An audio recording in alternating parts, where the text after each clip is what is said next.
What is going on, guys? Today we're going to be ranking every single live action Batman movie from the worst to the best in my own personal opinion. This is every live action Batman movie starting with the 1966 Batman. And I'm only doing films that are primarily centered around Batman. So just because Batman's in it does not mean it's a Batman movie. So I'm not counting Justice League or Zack Snyder's Justice League. Those don't count because they're not primarily centered around Batman. I'm also not including Joker. If I did include Joker, it would be at the top of this list. I'll tell you that right now because it's my favorite movie of all time. But I'm not including that because it's not technically a Batman movie. Batman's not even really in it. You have Bruce Wayne in it, but it's not Batman. So I just didn't feel like including all of those. But we have 10 live action Batman movies here. I do want to go see some of the animated films. I actually haven't seen any Batman animated film yet. I'm definitely going to try to, probably within the next few months, because I'm very hyped for Batman right now after just going and seeing the Batman. And if you want to see my review, I have a spoiler review and a spoiler-free review already up on the channel of that film. And let's just get right into this ranking.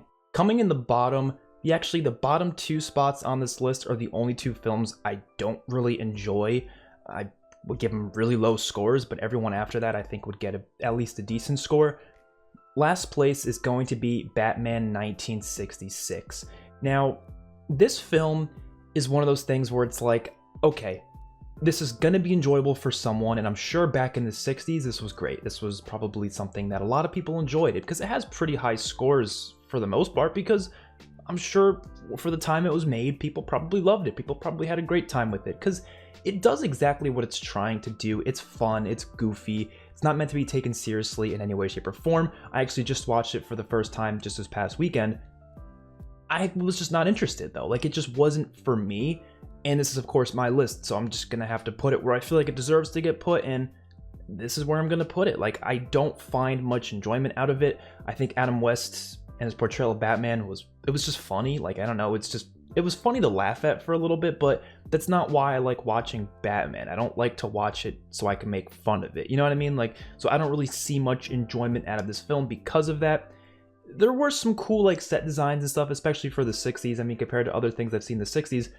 This was interesting, like the way they were able to design some of these sets and such. There was like a lot of different sequences in the submarine, and they had a lot of villains there. You had Penguin, you had, of course, Joker and Riddler, and I mean, they were a little fun to watch, sure, but I got pretty bored of that after like 2 minutes. Like, the gimmick wore off. It almost felt like I was watching some sort of a skit from, like, I don't know, some talk show. I wasn't all that interested in the story. I don't think there really was a story there to grasp onto. There was no character development. There was no characters. It's just one of those for fun type films, and that's completely fine. I'm sure some people like this, and I'm sure, again, if I watched this in the 60s, I'm sure I would love it. But I did not. I watched it today in 2022, and I just did not care. Number 9 is going to be Batman and Robin from 1997. The only reason this is higher than the bottom one is because I have a little bit more fun with Batman and Robin, just a little bit more, because it is more recent and the performances are a little bit more entertaining. But still, it's not a good movie. It's not a good movie at all.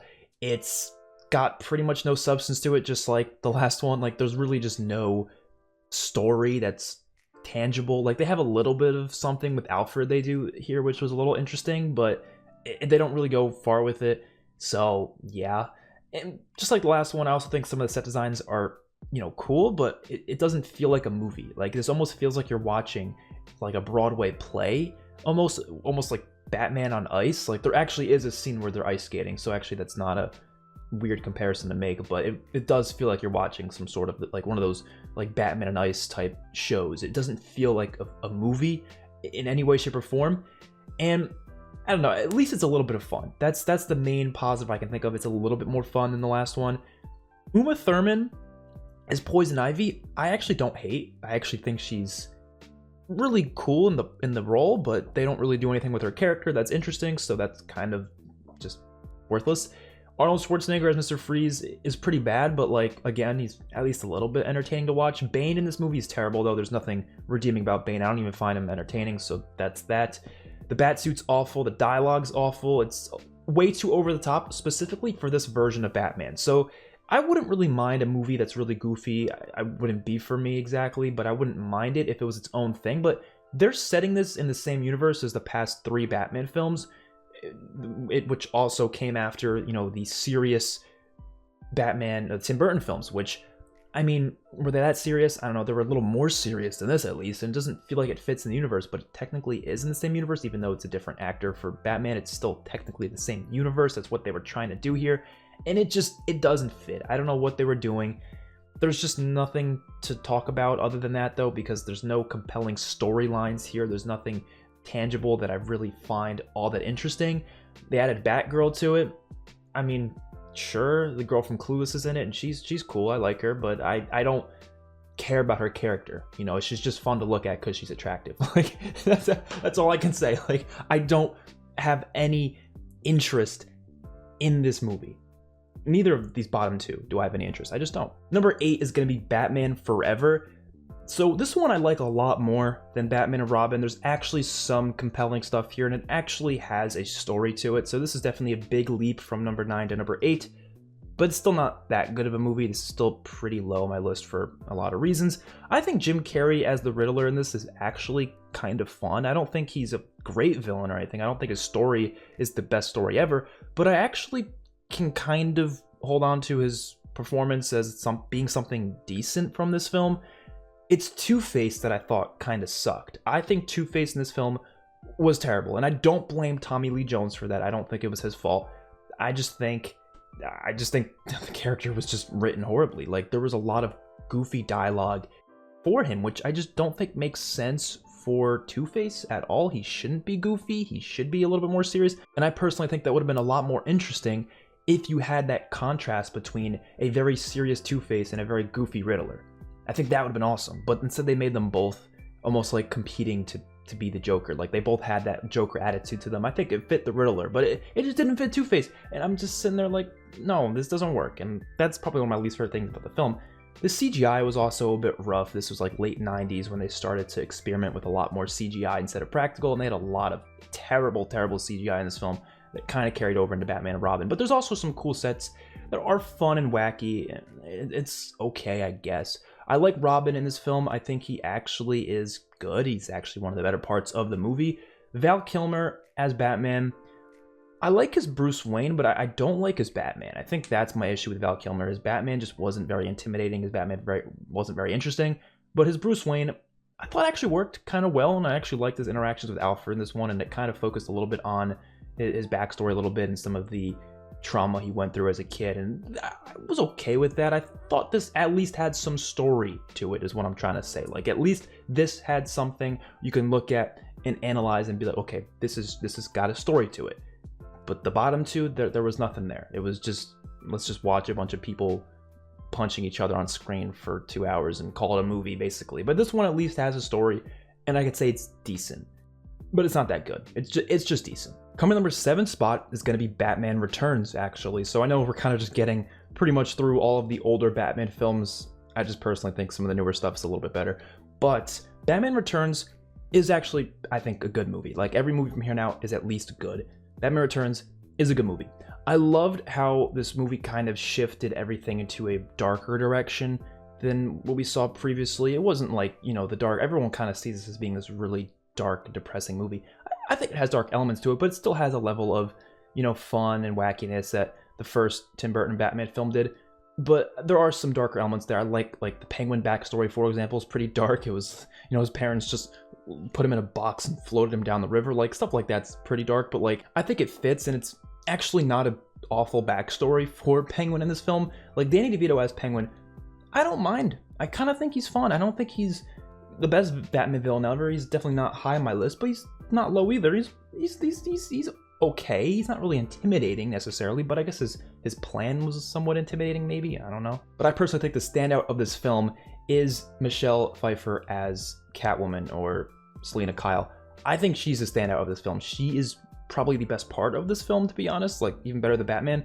So yeah, that's what puts this movie a little bit higher on my list for me personally. I really like her character in this film. I think some of the explanation behind her character is a little weird, like the way she gets like pushed off and essentially dies. She does fall to her death, and then she gets revived by cats. Like, that was a little, like, I know this is supposed to be a little bit over the top. That's what these Batman movies kind of were, but that's like a little too much for me. Like, they don't even explain that. So that was a little weird, but I don't really care, to be honest.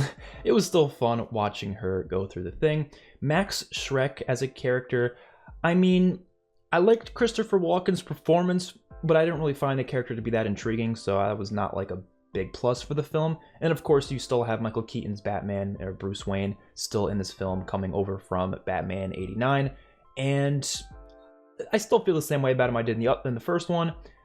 Kind of the opposite of Val Kilmer, where I like his Batman, but I don't really like his Bruce Wayne. So kind of the opposite, but I did like his Batman, and I do have a decent time watching him in this film.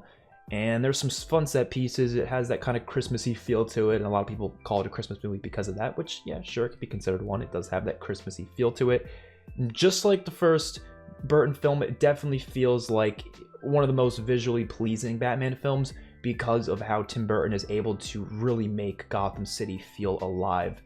And he does that very well in this one as well. So I gotta give him credit there. There's a lot of cool practical effects too in this film. They don't really go into CGI too much because we're still early 90s. They're still doing some really cool stuff with the set designs and the costume design. And I enjoy this film a decent amount, but it's not that high on my list, but it's still a good movie. The number 6 spot is going to be Batman 1989. So yeah, we just shot through all the old films from before the 2000s. I know that's just how it is for Batman, in my opinion. Not hating on the older stuff. There's a lot of great older comic book films, but there's also a lot better ones that came later on. I think the comic book movie genre, I think, has improved over time for the most part. But there are some great ones from you know, the 90s and 80s and stuff. But I think the Batman ones, for the most part, some of them are good. Some of them are also not that good. Batman 1989, I'll first off say Michael Keaton's Batman, like I said, I like his Batman, just don't really like his Bruce Wayne that much. Kind of goes the same for this film. The standout for this movie, of course, any movie with Joker in it, it's going to be the standout. Jack Nicholson as Joker is pretty awesome. It's definitely not my favorite interpretation of Joker, not even close. There's like 3 others I think I like more than him. No, maybe 2 others. He's one of the better ones, but he's not bad. He's just really good though. A lot of Joker interpretations have been really good, and I really do like this one. I don't necessarily love the story behind Joker in this one. I don't like that he was the one who killed Batman's parents. I don't like that kind of stuff, but I do love his performance, and I love the costume design for him. I love the smile and the makeup on that. That all is awesome. Soundtrack, didn't mention the soundtrack for the other films yet, but they've all been pretty. They all have good soundtracks. Let's be real here, but especially this one with Danny Elfman's score is phenomenal. And again, Tim Burton and the way he's able to direct this film is really, really good. The set design is awesome. The way Gotham looks is awesome. Love all of that. But again, I think this one has kind of a messy story. I can even say that a little bit for Batman Returns. There isn't much story that I find to be all that interesting in this one. I don't necessarily see the connection between Batman and Joker in this one as much as they do in the other films where you have Batman and Joker. This one's kind of just like Jack Nicholson Joker's, he's just crazy. Like, there isn't much to his character that I find to be that interesting compared to other interpretations of Joker. It's just, he just performs the character very well. I know they probably didn't go into this because they assumed people already were aware of why Bruce Wayne becomes Batman in the comics, but this film kind of just didn't really talk about that at all. I mean, we saw his parents' death and all, but like, he didn't go in depth as to what makes him want to do this. You know, really go into that. I feel like every other Batman film, every other Batman interpretation has done that. Batman Begins definitely did that. The Batman that I just saw recently definitely did that. I just don't feel like this one went into that at all. Number 5 is going to be Batman v Superman. I'm going to go with the Ultimate Edition because it's the only one I've actually even seen. I didn't even see the original cut of the film, so I've only seen the Ultimate Edition. I've been told it's a lot better, so I'm just going to go off of that one. I'm not even going to talk about the other ones. I enjoyed this movie a lot more than I think most people did. I think a lot of people shit on it way more than I usually do. I have a few issues with it, but for the most part, this film is pretty solid. What I love about it the most is the fact that it's able to talk about these serious topics that makes sense that it would come up in the superhero universes, right? Something that I always, thought about before we eventually got these films is like, what about these buildings they're destroying? What about the people who get, injured in these battles? Like, why aren't the heroes ever being held accountable for some of this stuff? And in the same year, actually, Captain America Civil War came out, and this one came out. So both of these films came out in the same year for the separate universes, which kind of answered these questions for me, and I'm very happy both these films happened. And I think it kind of levitates a lot of the issues people had with Man of Steel, where Superman was going through the city and just kind of getting people into situations where they could be getting hurt. Of course, he's still protecting the city, but you know, he's not handling it in the best way he possibly could. And I like how this film brings that up, and Batman is almost fearing him. He's like, this guy, he should not be playing God for this, you know, world. And of course, Lex Luthor is pulling the strings throughout this whole film, essentially trying to get them to fight each other. And I think that all worked out pretty much perfectly in terms of why they would eventually come to fight each other. And I love the fights. I love when they do end up fighting each other.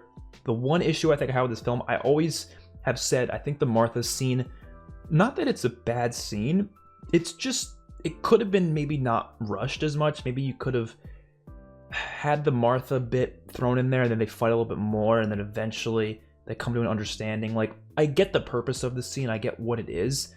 It's nothing to do with them having the same last or same first name. It's because he realizes Superman does have a family. Like, he is more human than I thought, and that's what Batman's kind of thinking in that moment. So I do like that, but maybe draw it out a little bit more. I know this film already is long as hell, but draw it out just a little bit more, and I think it would have more impact rather than it being like a quick, like, oh, yeah, I forgot, you probably have a mother. I won't kill you then. Like, that's what it feels like, and I feel like it could have been more of a thought process that kind of went over a couple minutes rather than that quick scene. Just my opinion. And the only other issue I can think of for this film, again, it does feel like it is, some scenes feel a little bit drawn out, and I've heard, again, that the shorter cut of the film is actually way worse, but maybe there was just things that they should have cut instead, but not what they cut for the theatrical cut, I guess. I don't know.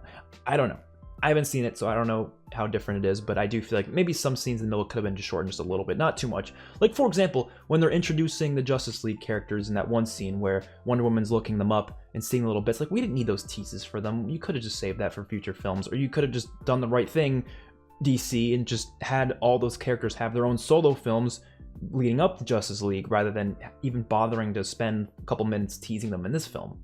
I think you could have cut Wonder Woman from this film too. She wasn't really necessary, to be honest. She was cool to see, but she had no purpose to the film at all. And Doomsday as a villain, I never had a problem with. I know a lot of people did. I didn't really care that he was some mindless beast. He was a creation of Lex Luthor, pretty much. That's all it was. I don't know. It was Lex Luthor is the real villain of this film. It's not really Doomsday. Doomsday is just something. It's really just a pawn to kind of give them something to fight, you know. And I thought it was fine. I like this film a lot. The Batman warehouse scene is by far the best action scene with Batman ever, so that's a huge plus. That is by far the best scene in the movie. Still one of my favorite scenes in any comic book movie, to be completely honest. And as I said, I like Lex Luthor in this film. I think Jesse Eisenberg actually does a pretty good Lex Luthor. I was surprised. I didn't think he would, but it was actually pretty good. So I really enjoyed this film. I do, but it's definitely not in my top 4 at all. And for the top 4, these are all films that I consider to be near masterpieces. Like, these are all 10 out of 10 type movies. I don't really think there's any issues I have with any of them. And if I do, they're really small nitpicks. They're like the minor things that I could just pick off from the movie and be like, yeah, maybe that could have been better. But in reality, they're just nitpicks, and I don't really care. Like, these movies are all really close to me. They're masterpieces. That's all I gotta say. They're masterpieces. Number 4 is going to be Batman Begins. So, of course, we're getting to the Dark Knight trilogy now. A lot of people discuss which one's the worst, which one's the best from this trilogy. I feel like the general consensus is usually that The Dark Knight Rises is the worst, but I personally think it's Batman Begins.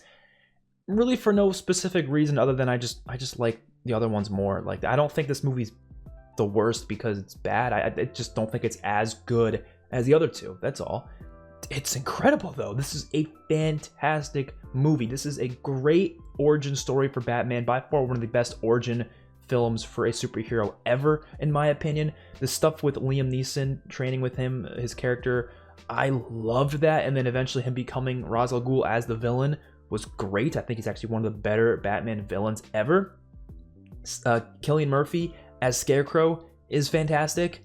I always thought they could have done a little bit more with him in the film maybe, but for what they did give us, was amazing. And I love how he also shows up in the later films as well, so he's not just thrown away after this either. He does show up more, and I love his character, man. I love all that idea of fear that this movie has. That's why Scarecrow is the perfect villain to use, because he's the one who initiates fear into people. That's his like main thing. But I mean, fear is also what created Batman. His fear of bats is what created the idea of Batman in terms of, you know, the bat symbol and all that. I like how this movie is the only Batman movie to explain that. I'm sure comics and cartoons have done that, but this is the only one that actually gave a tangible reason why he calls himself Batman. None of the other ones ever really did that. So out of all the films, this one actually went deep into that and went into the psychology of Bruce Wayne in this film, and I thought it was handled perfectly. It goes like out of chronological order in the film as well. And I love him actually finally becoming Batman and then saving the city in the end. And this one has a lot of dark shit in it, and just like the rest of the Dark Knight trilogy does. And that to me is what Batman should be. I think Batman warrants a dark tone. It warrants a very serious feel. And I would like a lot of Batman films in the future to be that same way. And I think after the success of the Batman, I think that is exactly what will most likely happen. So I'm very excited for the rest of that. And Gary Oldman as Jim Gordon, I gotta mention him because he's great in all these films, but I gotta say he's really solid in this one as well. I mean, this is the first one he gets to shine in, and he's one of my favorite actors of all time. So automatically going to, you know, be a plus seeing one of your favorite actors is a really iconic character, but he kills it in this movie. He really does kill it. So yeah, Batman Begins, great film. Number 3 is going to be The Dark Knight Rises. So a lot of people have a lot of issues with this movie, and I never understood a single one of them. I love this movie. I don't have many issues with it. There are some things that maybe you could have cut a little bit. It is a really long movie, but whenever I say that, like, that's nitpicking, like saying, oh, this could be cut. Like, no, I don't really care. Like, it could have been just to make the first time experience maybe a little bit better, but as you've seen the movie multiple times, you kind of just don't mind the runtime anymore, and you're like, no, this is the film. It's supposed to be quite lengthy because there's a lot going on in this movie. There is a ton of stuff that happens in this film. What I love about it so much is that it focuses more on Bruce Wayne's character than it does Batman, and I think that is warranted in the third film in the trilogy because we did get a lot of Batman. Batman Begins was primarily Batman. Dark Knight as well, like a lot of Batman. But this one was, I felt like, more focused on Bruce Wayne as a character, and I love a lot of the scenes he has with Alfred, especially in this one. I think Michael Caine probably gives his best performance as Alfred in this one ever, especially when he's at the very end looking at Bruce's grave when he thinks he's dead. One of the best scenes for Alfred ever, I would say. And I love how big the stakes are in this one. They always have been. They were in Batman Begins as well. But the whole plan Bane has in this film is just insane. Like the bridge is exploding and then the different bombs going off, and that scene at the football game where the bomb goes, one of the most iconic scenes in Batman ever. And I love how the stakes are so high, especially because Batman isn't there. He's in the prison at this point in this film, and seeing him have to break out and all that, like, so much impactful shit here, so much insane, intense stuff, and the stakes I think just got way higher than the past two, even though the other ones again were high. Tom Hardy as Bane as well, fantastic. He is standout in this movie. I think the Dark Knight trilogy overall has some of the best villains in comic book movie history ever, and this one's no different. I think Tom Hardy as Bane is great.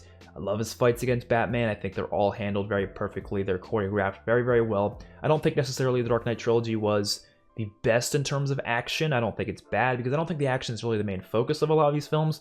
But this one especially, I think there's some really solid action scenes with Bane and Batman. Definitely much better than some of the action they had in the prior two films. So that's a big plus. And I think the ending this movie gives for Batman was beautifully done. I mean, he essentially sacrifices himself to save the city. Well, everyone thinks he does, which is what brings the city together. Like, that is exactly what brings Gotham together in this film, is knowing that our hero sacrificed himself to save us. Like, if someone's gonna do that, like, there's good out there, and there's hope and all that, and they kind of just come together after that. I think that's beautifully handled, and I like how he survives, and I like the little scene where he nods. I know a lot of people say they prefer he just died at the end there, but I kind of like it. It's just saying, like, you know, I'm done as Batman, but I still want to be Bruce. I still want to be Bruce a little bit, just enjoy my life. And I like how he's out there with Selena Kyle. Like, I thought that was fun. It was a really well done movie, man. This is an intense movie. Hans Zimmer's soundtrack, just as good as it was in Batman Begins. It's even better here. It helps out a lot, I gotta say. Oh, Catwoman as well as in this film, Anne Hathaway. I think she's a pretty good Catwoman. Not the best Catwoman, but she's good. She's great. Great film. Now, the top two. This is actually really hard. This is really hard because I've only seen the Batman once. I've only seen it once. I'm going to see it 2 more times within the next few days. This could change. Like, that's the thing. My opinions change really frequently. If I watch it again, this could change. It could go up. It could go down. I don't know. But as it is currently, after watching it just once, the number 2 spot is going to be The Dark Knight. Yes. I think the Batman is currently the best Batman movie. We'll talk about that in a second. But let's talk about The Dark Knight. It's a masterpiece. There's no denying that. This is a masterpiece of a film from start to finish. I don't have a single bad thing to say. I don't even have a nitpick to say, really. I just don't. I can't think of any. I think the best thing about the film is, of course, Heath Ledger's Joker. Every scene with Heath Ledger as Joker in this film is incredible. There's not a single scene with him in it that isn't one of the most, greatest comic movie scenes of all time. Like, every single scene with him in it is a masterpiece. So that's just, saying something, of course. Again, Hans Zimmer's score in this one really adds to the film. And I think Joker as a character is so interesting because mainly of the situations he puts people in. He puts people in these moral dilemmas. It's very different than Riddler, where Riddler kind of does the same sort of thing where he puts people in these situations, but it's not really a moral dilemma. It's more of a, this is payback type of dilemma, and if you don't get my answers correctly, I'm going to kill you. Like, that's what he was doing in the new Batman.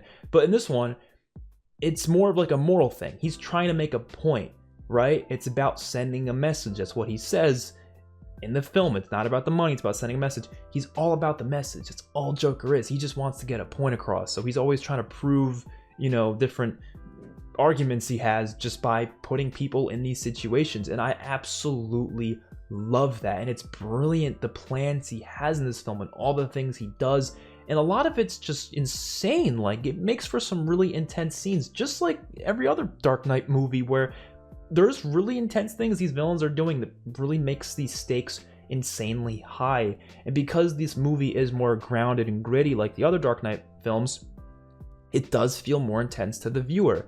When you watch most Marvel films, it's not dissing Marvel, but let's be real here, you don't really feel the stakes as much because it is a very fantastical universe. So it's like, well, I can't really imagine that happening in real life, so it's not that big of a deal. But in this film, you could imagine this. I could imagine a situation where some psychopath puts a bomb on 2 different boats and gives both of the boats a detonator and says, you guys detonate one or I kill you all. Like, that's something that could happen in real life. I don't know if it has before, but that's something that could happen. That's some sick shit that could happen. And that was just really interesting to see these characters go through these moral dilemmas of what the hell do I do?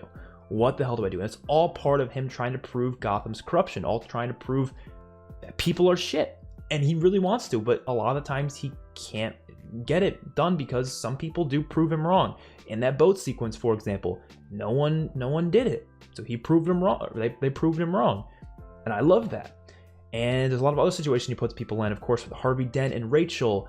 And can't forget about Harvey Dent's Two-Face in this film. Incredible villain in this one. I don't think the original Two-Face the other Two-Face from Batman Forever was even close to being a decent villain, but this one is like miles better, man. And it's just because Christopher Nolan knows how to do shit, man. He knows how to do shit for these films. And I haven't mentioned Christopher Nolan yet, but his directing for these films is what made them what they are. Let's give him the majority of the credit because that's what he deserves, for sure. There's so much world building in this film beyond what even just Batman Begins built up. I know that built up most of this world that we're gonna see within these 3 films, but this one goes even further, and there's a lot to it, man.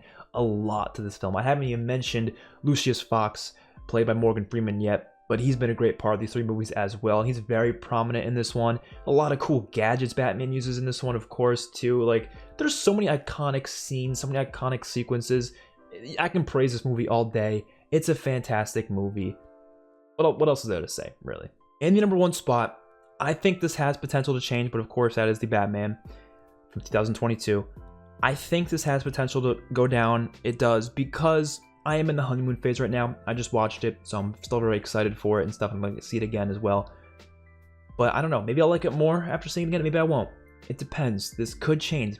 If I watch The Dark Knight again tomorrow or something and I'm like, wait a minute, I'm actually really liking this more than I did last time, and that always happens. Opinions change. So if you want to see my full thoughts, you know, if they like alter, I'll always update my lists on Letterboxd. So go check out my Letterboxd. Links in the description. Go follow me there, and you could always see my lists updated as, you know, in real time. But as of right now, The Batman is my favorite Batman movie. One of my favorite comic book movies of all time for sure as well. I'm not going to go too in depth because I already did in my review videos, but Matt Reeves' directing is just gorgeous. The shots, the cinematography here, it is just unbelievably good. And I think this is the best version of Batman and Bruce Wayne we've ever seen. I think Robert Pattinson kills it here. I love how we get to see his commentary or hear his commentary throughout the film as well. I think that adds a lot to the character. And I love how this version of Batman goes from really caring about vengeance for the city to eventually realizing that he has to be more than vengeance. He has to actually be a hero to these people, not just someone who's going to, you know, beat up a bunch of criminals. He has to be someone who also is willing to save people. And that's eventually what he does at the end of the film. And I really like how that all plays out. Michael Giacchino's score is incredible. I would say, originally in my review I said it's better than Hans Zimmer's score, but now I'm like, I don't know, they're kind of the same in terms of quality. Both just fantastic though. The acting all around, especially Paul Dano as Riddler. I can't say it's better than Heath Ledger's Joker, but it's so close, man. This is one of the best performances as a villain I've ever seen. I gotta watch his other movies. I've literally never seen a single other film with Paul Dano in it, but I have to now after seeing this movie because holy shit, that was good. I love this version of Alfred too, just from that one scene alone. I think Andy Serkis killed it. I think Jeffrey Wright as Jim Gordon killed it. I think Zoe Kravitz as Catwoman killed it. I think Colin Farrell as Penguin killed it. Like all these, the cast is just impeccable here. It's impeccable.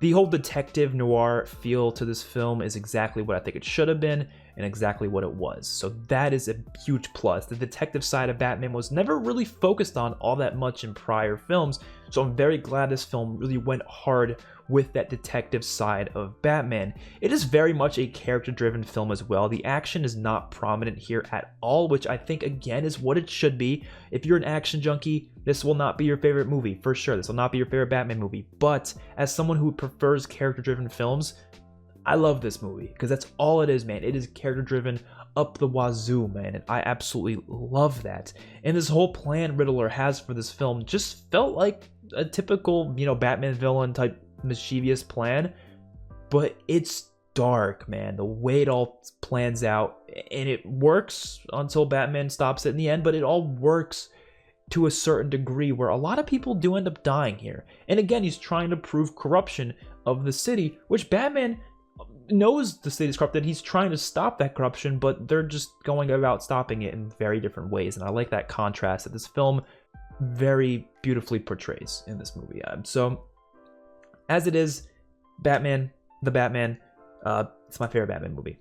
Let me know your lists in the comments section below. I'm curious to see if you guys line up with me or if you have very different opinions. I have no idea. Again, this could change, so go follow my Letterboxd link in the description to that so you can see my full updated thoughts. You know, if you want to check my list in like a month or something, maybe it changed. I don't know. So yeah, I will see you guys on the next one. Don't forget to like the video and subscribe to the channel. Peace out.